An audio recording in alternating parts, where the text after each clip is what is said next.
تر 2 کلو یو ورځ کم او په هغې باندې قرباني نه کېږي. وزه به دې کال وي، میښه به دې بیا د 2 کلو هغه لکه غوا داسې ده. وزه کې که یوه ورځ تر کال کم او په هغه باندې قرباني نه کېږي. یو مړیي مال ده مږ.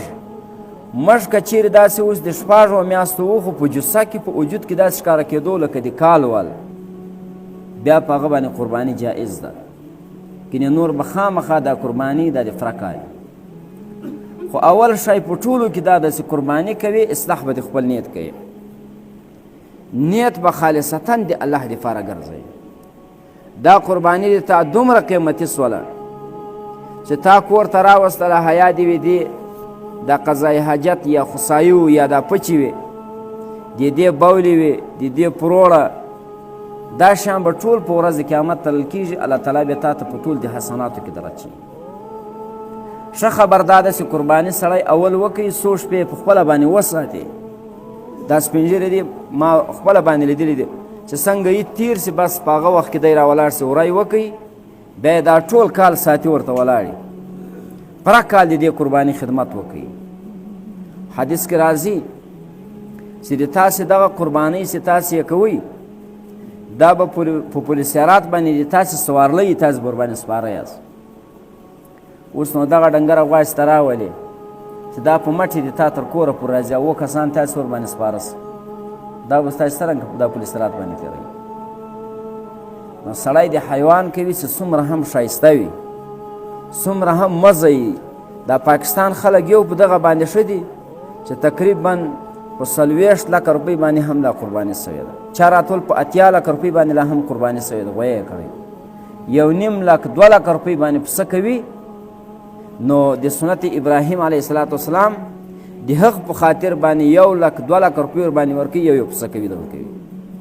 وځینې خلک دومره لالچ کوي، الله قرباني ورباندې واجبه کړي، دی په گنج کې ګرځي نو دا نمبر ورسره یار یوه ملا ته ټلیفون وکړي، بیا بل ملا ته ټلیفون وکړي، دغسې غاښ ده، دغسې غوږ ده، څه کوې داسې غوږ یې ده. قسم شرایط تا ته دا معاف کړې ده چې غوږ یې 3 حصې روغ و، په هغه باندې عید کېږي، دا رقم ته لکۍ در واخ. خو لیکن ته دا څه کوې، په ټول کال کې یو ورې هغه وجیبه هغه ادا کوې، خو داسې شی وکړه چې په دې کې دغه عیب هم نه وي. د رنګ له خوا هم ښایسته یي، د وجود له خوا هم مزه یي، یو اندام یې کاټ نه وي، دغسې قرباني وکړه. اوس هغه غوا، هغه اوزه، هغه مږ چې د ده غاښ ختلي وو، په دې باندې قرباني تر هغه حده پورې کېږي، تر هغه وخته پورې چې دی دا خپل ځان مړولی سي. دا غوا چې کله زړه سي، دا رشکه ورته واچوي، زدوی دغسې لاوړی غورځاره کړي، اوبه یې تېرې کړي، خالي دا جوس څښي، په دغو باندې نه کېږي.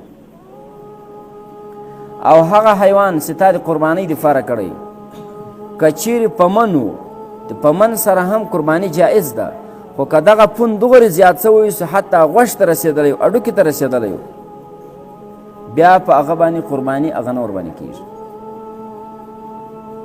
نو په اوښ کې 2 کسان، په غوا کې 2 کسان، په غویي کې 2 کسان، په میښه کې 2 کسان، په پسه کې 1 کس. خو که چیرې داسې اوس یو څوک دا وایي چې موږ 2 کسان نه ورباندې ګډېږو، په 5 باندې یې کوو، جایز ده، په 2 باندې جایز ده، په 1 باندې جایز ده، په 3 باندې هم جایز ده.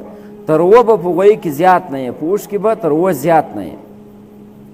او په نن سبا وخت کې ملایان دا فتوا ورکوي چې ښه خبره هم دا ده چې سړی راولاړ سي ځان ته عید وکوي، له بل چا سره ګډ نه سي، ځکه اکثره مالونه داسې شول چې هغه نن سبا ډېر سره خراب دي، یا د دوکې، یا د ملاوټ، یا د سود، یا د غلا، دا روپۍ پرې ګډې وي. نو د تا به زړه ښه زما به ثواب خو لیکن په ورځ د قیامت به د غاړې پرې بندي، د تا په غاړه به دا وجیبه پاته وي. نو قرباني خپل ځان ته د بیا جلا وکوه. او که کوې بیا ما درته وویل د داسې مخلصو مسلمانانو سره چې د هغو نیت خالصتا د الله تعالی رضا یې د داسې خلکو سره یې وکړه. ډېر خلک داسې پوښتنه کوي په ما باندې قرض باندې د زه قرباني وکړم که نه وکړو. دا سړی د قرباني نه کوي. تر ټولو د الله تر حقوقو هم د بنده حق ډېر زورور.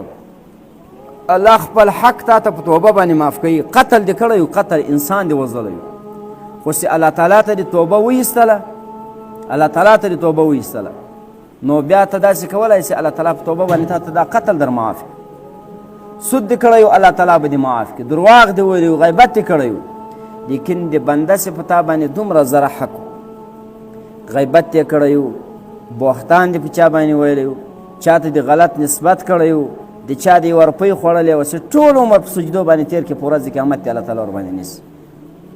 تر کومه وخته پورې چې بنده نه یې معاف کړی. ځکه ملایان صاحبان خلکو ته دا یایي چې ډېر کوښښ په دې کې وکړئ دا خولې بندې کوي. ډېر خلک داسې لمونځ با جماعت کوي، نفلي لمونځونه کوي، روزې نیسي، د قرآن تلاوت کوي، خو لیکن دا خپله خوله د غیبت نه ور کنټرولوي. غیبت سړی کوي د خپل دښمن یې کوي، د دوست غیبت څوک نه کوي. کتابونه لیکي چې تر دغه نو کم عقل سړی نسته چې خپلې نیکۍ راخې په ورځ د قیامت به د خپل دښمن په پله کې غورځي. تا په چا پسې غیبت وکړه او په چا دې بهتان ویی، په ورځ د قیامت به الله تعالی جل شانهو دا تاسې غیبت کړی ده، د تا نیکۍ دا به راواخې، دا به هغه چا ته ورکړي چې چا غیبت کړی، د بل دې کړی و هغه ته بیا ورکړي، د بل دې کړی و ها اخیر به دوی در پسې راسي حقداره چې موږ غیبت کړی دی، تا به نیکۍ نه وي. اوس به څه ور معامله کېږي؟ اوس هغه د ده ګناوې برخې هغه به الله تعالی د تا په عملنامه کې در غورځي. خوندونه په دنیا کې ده ور باندې اخیستل، زناوې یې کولې، هر څه یې کول، په ورځ قیامت به الله تعالی جل شانو تا په هغه باندې جهنم ته بیایي. نو په ټولو شیانو کې اول حق هغه د بنده حق ده چې په چا باندې د چا حق و هغه سړی د قرباني نه کوي، ولې دا یې د الله تعالی دپاره کوي نه، دا خالي د دې دپاره کوي چې خلک یې وویني چې پلاني خو دا د قرباني کړې ده، نو دا خو نیک سړی ده چې د چا باندې د بنده حق و هغه د بنده حق ورکوي.